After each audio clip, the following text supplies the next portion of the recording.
go. Good morning, ma'am. And we are Brandon's group, and this is my members. So let's start with Senya and Nathaniel. Nag-drawing po kami yung drawing sa loob. Drawing po namin. And Ten and Bia. Hi guys. Po, nag-gunting. Nag-print ko na ako sa iba. Next is Meryl and Gillian. Nag-gunting tsaka nag-voice record. Gunting din. And Jamaica and Maricar.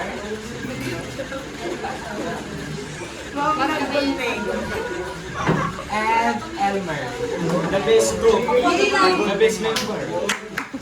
Okay, let's start our presentation.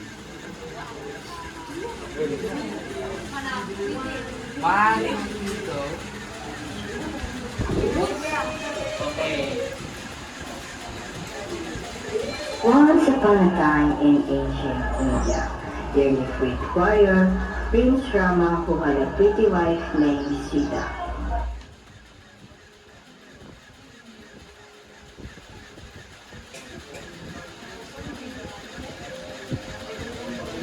They allowed Rama's little brother Lakshmana were sent to exile for 14 years to fulfill their father's commitment, which the trio accepted gracefully.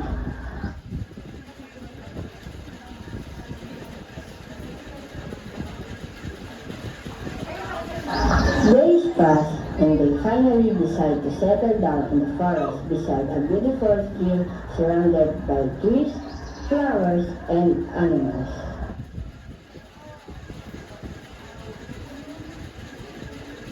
Everything was going well.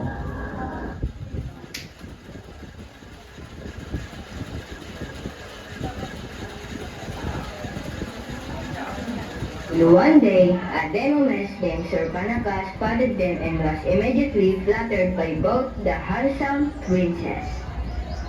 She approached them for marriage, but both of them politely refused her proposal. This refusal enraged Surpanaka, and she decided to attack Sita.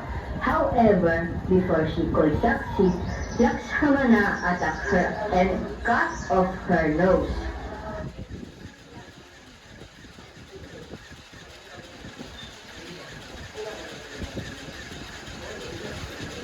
Surpanaka was just another demon.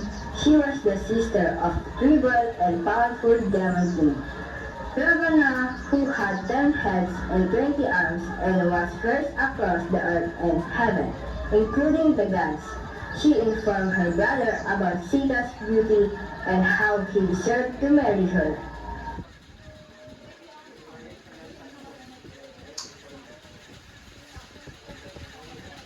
So, one day, Ravana abducted Sita and took her away in his magic carrot that could fly, but Sita was very clever and left a trail of her jewelry for Rama to follow.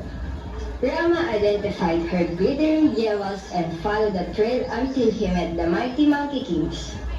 Messages were sent to all the monkeys and bears around the world, who sent out to find Sita. And after a very long search, Hanuman found Sita in prison on a distant island across the giant wavy ocean, which was hard to cross. So Rama's army of monkey and bears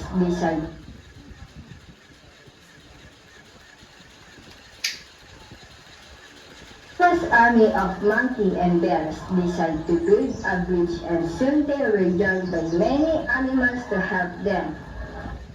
And when the bridge was built, they rushed across it and fought an epic battle with Rava's powerful army. And after days of fighting, Rama cut the evil Ravana's 10 heads with magic arrows as all the people celebrated the occasion. Rama, Sita, and Lakshmana began their long journey back to their kingdom, while everybody laid oil lamps to guide them on their way back home and welcome them back. and every sings people lights up. Diwali, to remember that light trumps over dirt and good trumps over evil. And that? Ano? Okay lang. Mag-ending na kayo. The end. Okay, so, question.